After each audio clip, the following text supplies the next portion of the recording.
به نام خداوند بخشنده و مهربان. دوستای عزیز، امیدوار هستم که همه شما صحت و سلامت باشین. درس امروزی ما شما در رابطه با قضیه فیثاغورس و کاربردهای آن می باشه. دوستای عزیز، قضیه فیثاغورس یکی از قضیه‌های بسیار مهم و اساسی در علم هندسه و مخصوصا در بخش مثلثات قایم الزاویه می باشه که کاربردهای بسیار وسیع داره. با استفاده از قضیه فیثاغورس ما شما میتونیم که در مثلثات قایم الزاویه طول اضلاع رو پیدا بکنیم.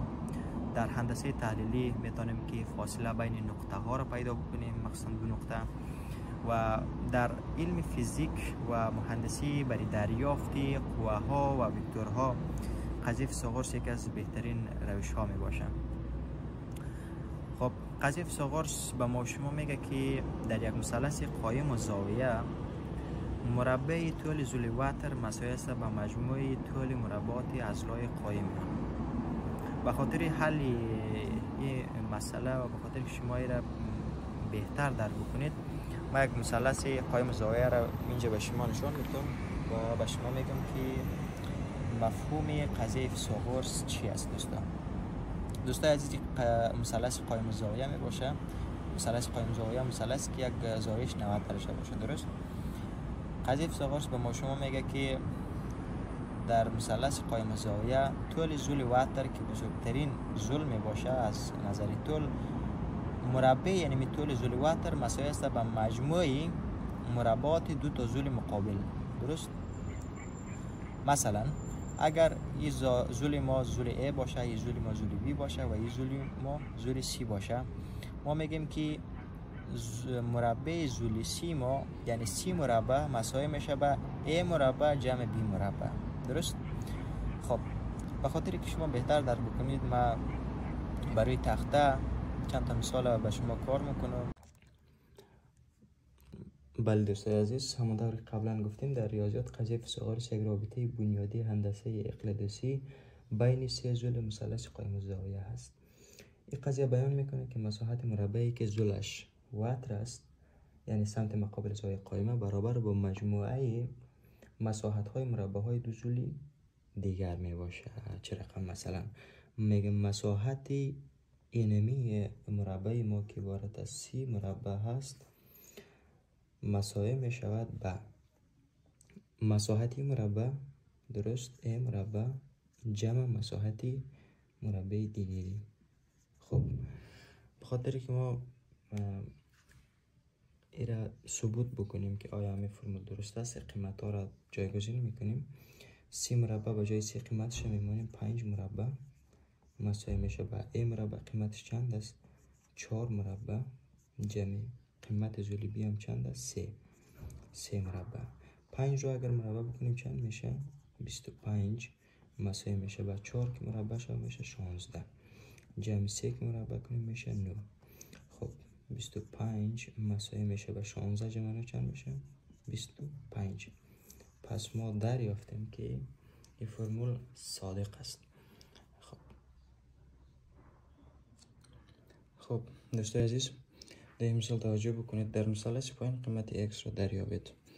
یک ضلع قائمه به ما داده شده و بعد این مثلث که 5 است، ضلع دیگر قائمه ما شما باید دریافت بکنیم. در قدم اول نظر به قضیه فیثاغورس میگیم که 5 ما اگر C باشه در قدم وتر و 3 ما فرضاً B باشه و x ما A باشه، قضیه فیثاغورس به ما میگه که مربع وتر ما که عبارت از C هست، C مربع مساوی میشه به مربع یک ضلع قایم جمع مربع ضلع قایم دیگر. خب به جای C قیمتش میمونیم 5 است. 5 رو که مربع بکنیم چند میشه؟ 25. 25 مساوی میشه به B رو که مربع بکنیم یعنی C رو که مربع بکنیم میشه 9 جمع A قیمتش x است. x که مربع بکنیم x، قیمت x مجهول است. خب نظر به قضیه مساوات ما میتونیم که x طرف چپ انتقال بدیم، درست؟ x طرف چپ اگر انتقال بدیم علامش منفی میشه مساوی به 9 خودش 25 اگر رو طرف ببریم میشه منفی 25، درست؟ خب اطراف تقسیم یک منفی میکنیم، تقسیم یک منفی یک میکنیم، درست؟ به خاطر که منفی از این خلاص شود، این منفی خلاص مثبت شد، تنها x مربع باقی ماند. x مربع مساوی میشه به، خب این میشه که اگر تقسیم منفی 1 بکنیم این طرف مساوات میشه منفی 9 مثبت 25. x مربع ما مساوی میشه به از 25 که 9 بره میشه 16. خب از دو طرف جذر میگیریم، درست؟ مربع x با جذرش خلاص فقط x میمونه مساوی به جذر 16. دوستا شما میفهمید که چند است؟ 4 هست. پس سوال ما حل شد. قیمت x ما مساوی به 4 هست.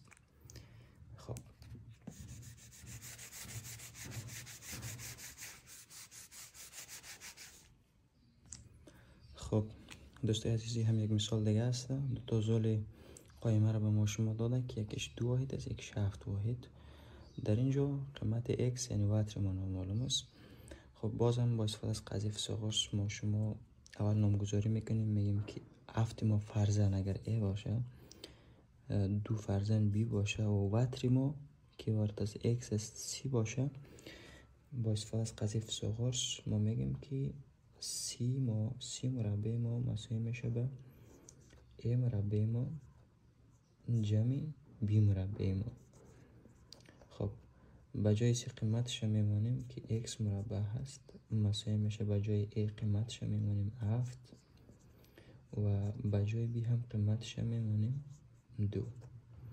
خب دوستای عزیز x مربع مساوی میشه به 7 مربع 49 میشه جمع 2 مربع 4 میشه و حالا اگر x را قیمتش دریافت بکنیم اول میگیم که x مربع مساوی میشه با 49 4 چند میشه 53.